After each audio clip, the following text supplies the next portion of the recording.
বিসমিল্লাহির রহমানির রহিম। আরও একটি ভিডিওতে আপনাদের স্বাগতম। দেখেন, আজকে আমি পড়ন্ত বিকেলে অর্থাৎ সূর্য ডোবার পূর্ব মুহূর্তে আমি অপেক্ষা করতেছিলাম হাঁসের জন্য, আর হাঁসগুলো আমার জন্য অপেক্ষা করতেছিল। ঠিক দরজার মুখে এসে কীভাবে অপেক্ষা করতেছে, আমি কখন দরজা খুলে দেবো আর হাঁসগুলো বাড়িতে চলে আসবে। আমার ছোট্ট একটি খামার, 4টি হাঁস থেকে আমি আস্তে আস্তে 100 হাঁসে পরিণত করেছি। ইনশাল্লাহ আরও বাড়াবো। 1 থেকে 2,000 হাঁস আমি করব এই হাঁসগুলো থেকেই। আমি একসাথে বাচ্চা ক্রয় করে তারপরে হাঁসের খামার করব না, ভেবে রেখেছি এভাবেই আস্তে আস্তে বাড়াবো। তো আলহামদুলিল্লাহ বাড়াইতে সক্ষম হয়েছি। 4টি হাঁস থেকে আজ আমি 100 হাঁসে পরিণত করতে পেরেছি। আমি হাঁসগুলোকে নিয়মিত পরিচর্যা করি আমার নিজের হাতেই। আজকে আমি হাঁসগুলোকে সন্ধ্যার সময়, আজকে না সাধারণত প্রতিদিনই আমি সন্ধ্যার সময় এভাবেই খাবার দিয়ে থাকি।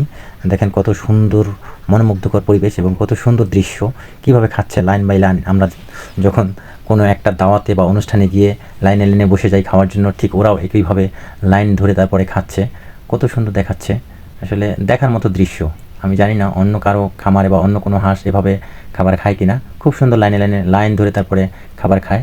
আমি আজকে আমার হাঁসের জন্য যে খাবার দিয়েছি সেগুলো হলো 2 কেজি চালের ভাত রান্না করে এবং 5 কেজি ধান এবং 3 কেজি কুড়া, অর্থাৎ সব মিলিয়ে 9 থেকে 10 কেজির মতো খাবার দিই আমি প্রতিদিন।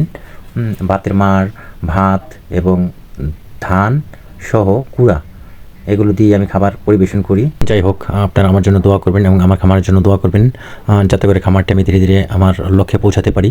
এবং আমার চ্যানেলটি খুবই নতুন, আপনারা আমার চ্যানেলটিকে সাবস্ক্রাইব করে দেবেন, ভিডিওগুলো শেয়ার করে দেবেন, লাইক, কমেন্ট এবং শেয়ার অবশ্যই করবেন, যাতে করে আমি এই ভিডিওর মাধ্যমেও আপনাদেরকে আমার খামার সম্পর্কে অবগত করতে পারি, যাতে করে আমার চ্যানেল এবং আমার খামার দুটোই যাতে আমি একটা লক্ষ্যে পৌঁছাতে পারি। সেজন্য দোয়া করবেন। আল্লাহ হাফেজ।